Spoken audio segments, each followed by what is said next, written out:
Yeah, so what I'd like to talk to you about is the approach to the infant with cyanotic congenital heart disease, which you guys will definitely run into. And usually we're on the receiving end of the transports, and so it's good to have this opportunity to talk to you guys. So the mortality rate for children with congenital heart disease is decreasing steadily.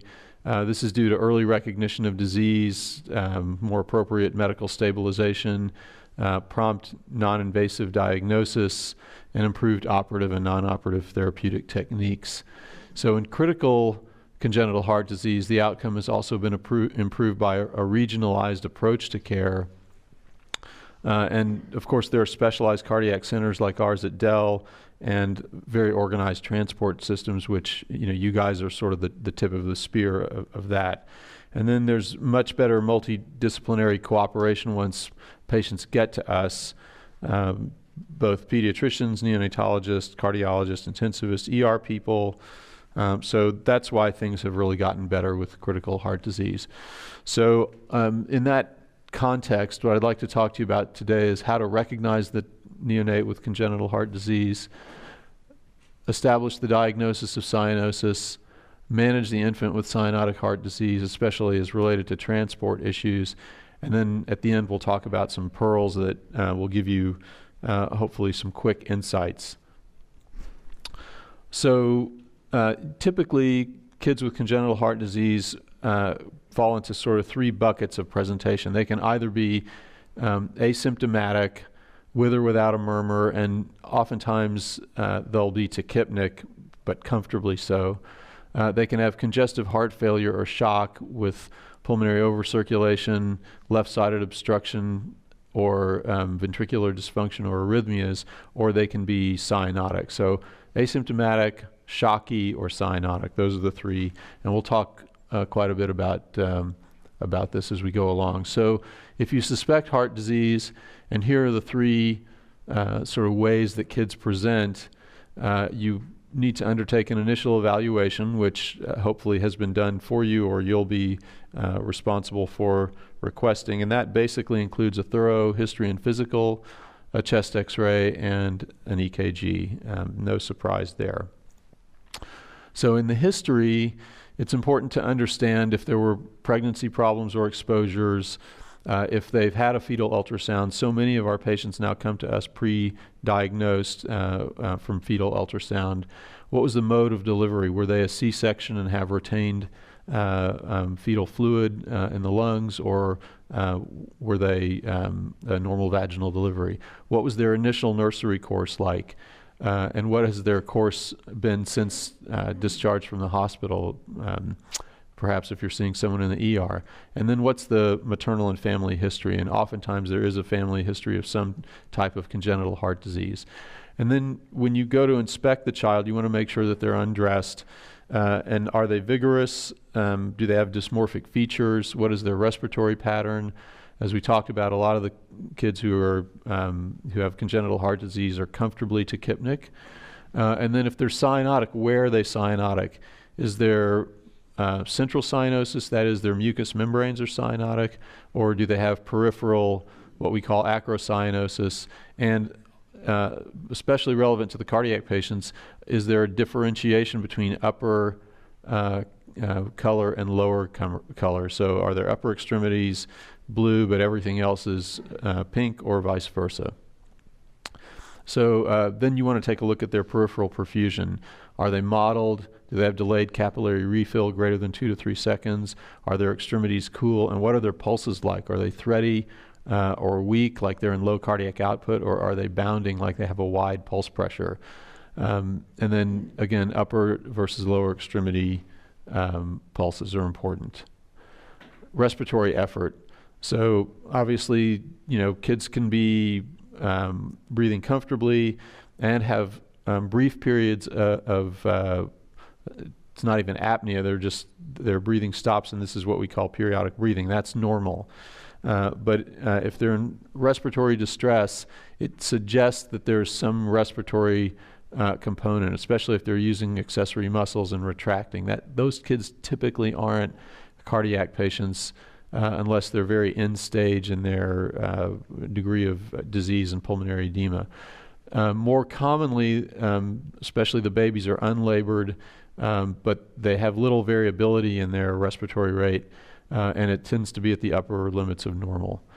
When you look at their, when you go to do their cardiac examination, you want to see what their precordial activity is like. Are they hyperdynamic? Where is their point of maximal impulse that you feel on their chest?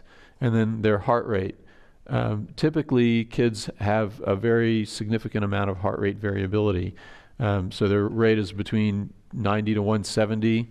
90 typically if it's a baby when they're asleep. But if they wake up and their heart rate is fine, then that's normal. And sinus tachycardia is pretty common with congenital heart disease and with heart failure. And then when you listen, especially if the child is over 48 hours of age, they should have a split of their S2. That is the second heart sound, which is supposed to be your aortic and your pulmonic valve closure. That should be split. If you don't hear that, that can be a sign of heart disease. And then you want to listen for murmurs, but don't just limit murmur evaluation to the chest. You want to listen over the liver and the head. Why? Because you can have arteriovenous malformations in the liver and in the head that can be signs of very significant disease. Loud and harsh murmurs present in the delivery room or very early after birth are definitely pathologic.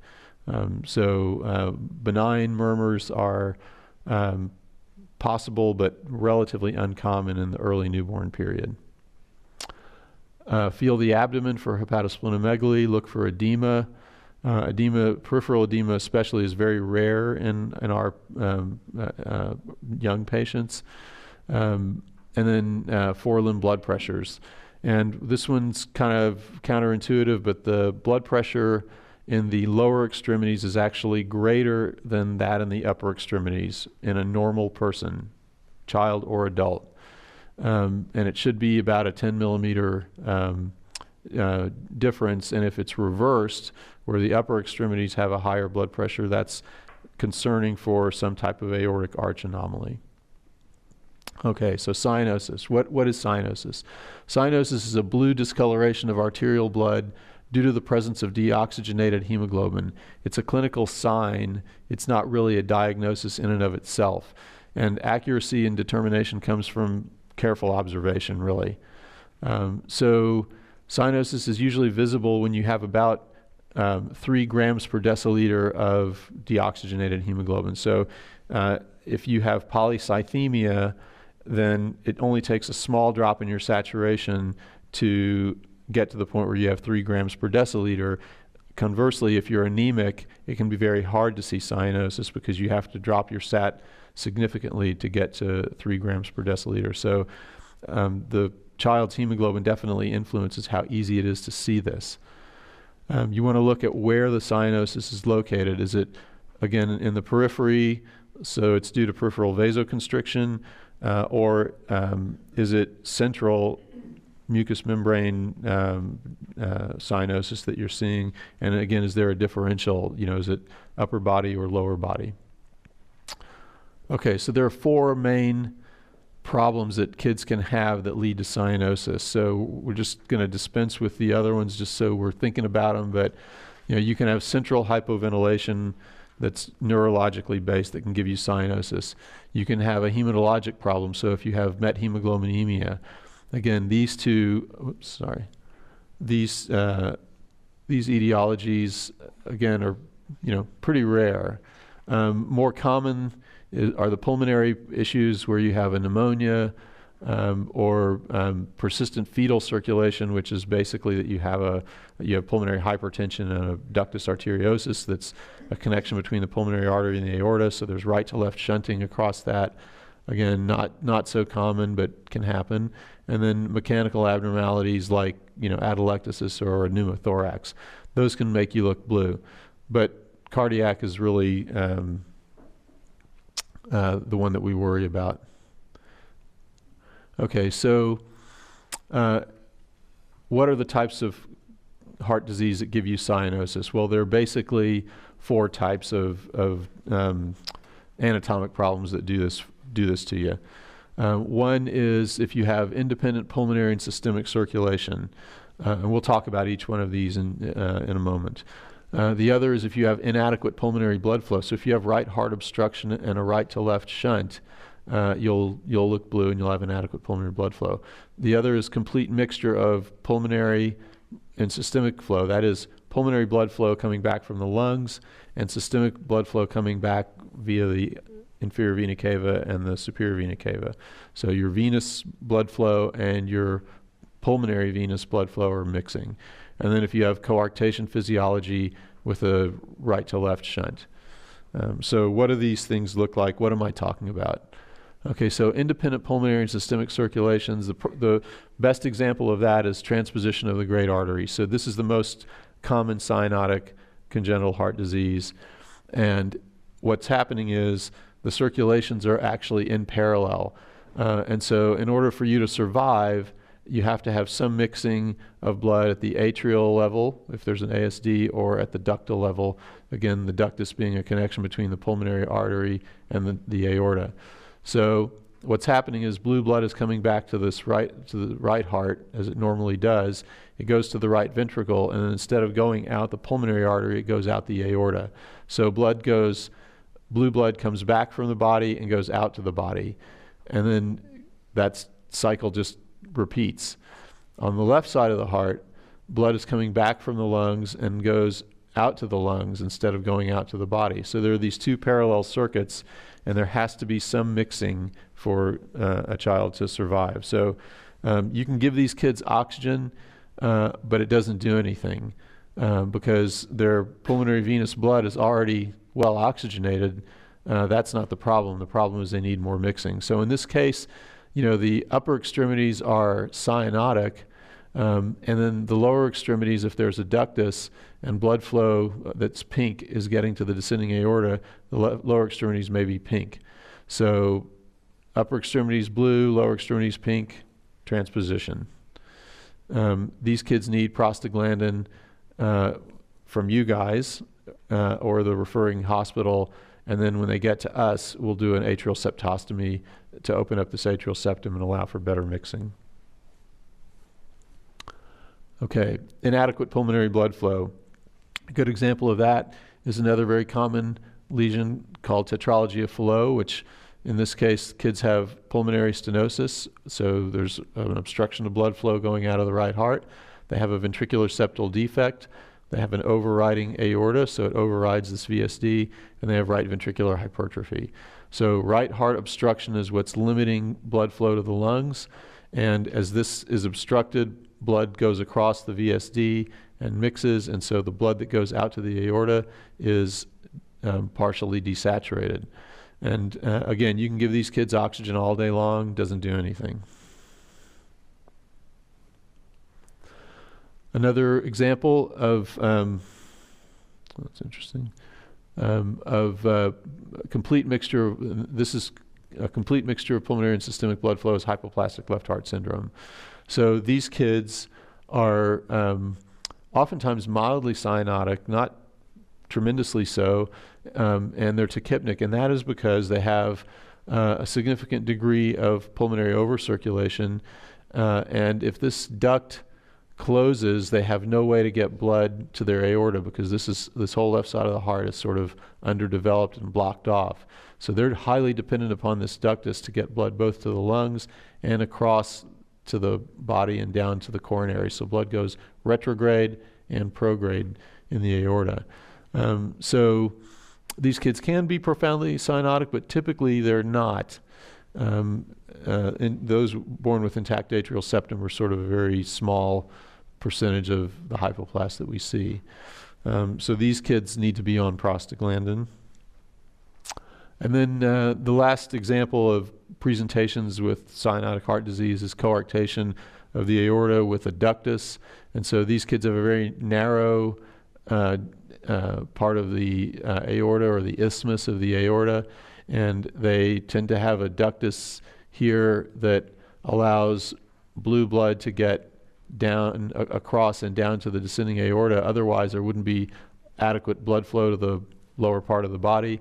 These kids have red blood in the upper extremities and blue blood in the lower extremities, or cyanosis of the lower extremities. So transposition, the kids are blue up top and pink below. Coarctation with adductus, they're pink up top and blue below. So differential cyanosis is an important thing to look at, helps us understand what's happening. These kids also require prostaglandin. Okay, so you have a child who is cyanotic and you're called to come pick this kid up. What you want to know is, have they confirmed that this child actually has arterial hypoxemia? That is their pulse ox less than 90, or do they have a low PO2 from their blood gas, PO2 being less than 70? And you want to know where this blood gas has been drawn from as well. So, was this a preductal gas in the right upper extremity, or was this a postductal, lower extremity or UAC gas? Because again, since there can be differential cyanosis, you need to know where that came from. And we're going to ask you that when you call us to tell us about the patient. The other thing that you need to know about is the Hyperoxia test. So this helps discriminate between cardiac and pulmonary disease. So if you give someone 100% oxygen for 10 minutes and then check their arterial PO2, and you want to sample from the right radial artery or some preductal site, and the patient has to be breathing during this test. Obviously, if they're hypoventilatory, it's not helpful. And you can't use a change in the pulse oximetry because there can be very broad changes in the PO2 with very small changes in the pulse ox. So you want to really, get the hyperoxia test with a gas. And so if the PO2 goes up above 200 on oxygen, that implies that it's unlikely that you have heart disease. If the PO2 is greater than 150, it's probably not. If it's less than 70, you've got congenital heart disease, and that constitutes a failed hyperoxia test. Now, the hyperoxia test is not perfect.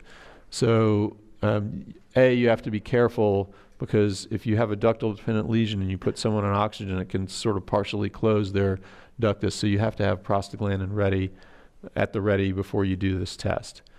That's key point. And then some lung disease doesn't increase the PO2 in response to a high FiO2. So if you have pulmonary hypertension and persistent fetal circulation, that won't necessarily respond, although it can. So just depends. So hyperoxia test is not perfect, but it's pretty good for early understanding. So again, suspicion of heart disease, initial evaluation with history and physical, chest X-ray and EKG. Patient is cyanotic. You can confirm that the SAT is less than 90. You do the hyperoxia test, and it helps you understand what's happening. Then they failed the hyperoxia test, most likely cardiac. Okay, now what do you do? So management. So if someone fails the hyperoxia test, you have to assume that they have a ductal-dependent form of congenital heart disease. So they need to be started on prostaglandin, and to do that, you need to establish good IV access. So that's the dose for prostaglandin. It's 0.025 to 0.05. You can use more, but usually that's not necessary, and there are problems with prostaglandin dosing that we'll talk about. And then you want to lower the FiO2 to achieve a SAT of 80 to 85%. No one will die from a SAT of 80 to 85%, even if they should have had a SAT of high 90s, or if left to themselves, they'll have a SAT of 70. If you get them to a SAT of 80 to 85 for transport, they will be fine for the hours that it takes to be transported. You will not over-circulate someone with hypoplastic left heart syndrome at a SAT of 80 to 85 any more than they were going to on their own. So that's the goal, okay? And then when they get to our center, we'll obtain an echo to get a more accurate diagnosis. Okay, prostaglandin side effects. So some kids are exquisitely sensitive to prostaglandin, and they'll become apneic when you start it. So you have to be prepared to intubate if you start someone on prostaglandin. They can also develop a fever, and it can make them hypotensive. Here's a common scenario that I've seen many times. A child gets put on prostaglandin, they get hypotensive. The thought is that they must be hypotensive because their ductus is closing. They go up on the prostaglandin, they get more hypotensive. They start giving volume, they start pressors. The problem is not that the kid is getting worse because the ductus is closing. The problem is there's too much PGE on board. So really, oftentimes in the lesions that these kids have, the ductus is humongous. The ductus, especially on low-dose prostaglandin, will not slam shut. It doesn't work that way. So if you're on prostaglandin and things are relatively stable, including your saturations, that's the time to get the kid out and, adjusting the dose up and dealing with, if you're hypotensive, you need to look for other reasons to be hypotensive also if you're on low-dose prostaglandin. Okay.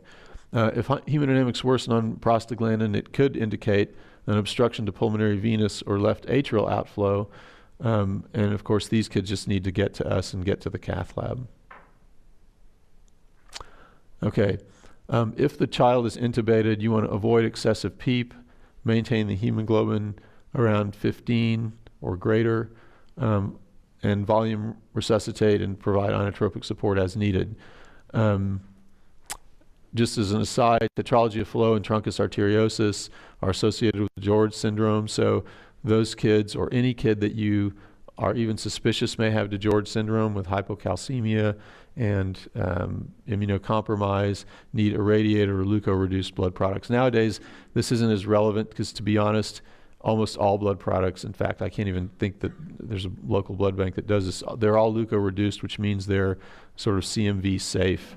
And so that should be fine. And then you want to monitor the serum calcium in these patients. Okay, just to finish, pearls. Neonates who present with critical congenital heart disease suffer from ductal dependent lesions. In the first days of life, it tends to be right-sided lesions, and they're cyanotic, and they're ductal dependent for pulmonary blood flow. That is, getting blood from the aorta through the ductus to the pulmonary arteries. In the first weeks of life, if they present, it's usually left-sided obstruction, and they present with shock. And then they're ductal dependent for getting blood from the right heart to the left heart or to the aorta across the ductus. So early on, first days, it's right-sided lesions. Later presentation, left-sided lesions. Okay, also heart disease until proven otherwise. Cyanosis in the absence of respiratory distress in a newborn, heart disease till proven otherwise.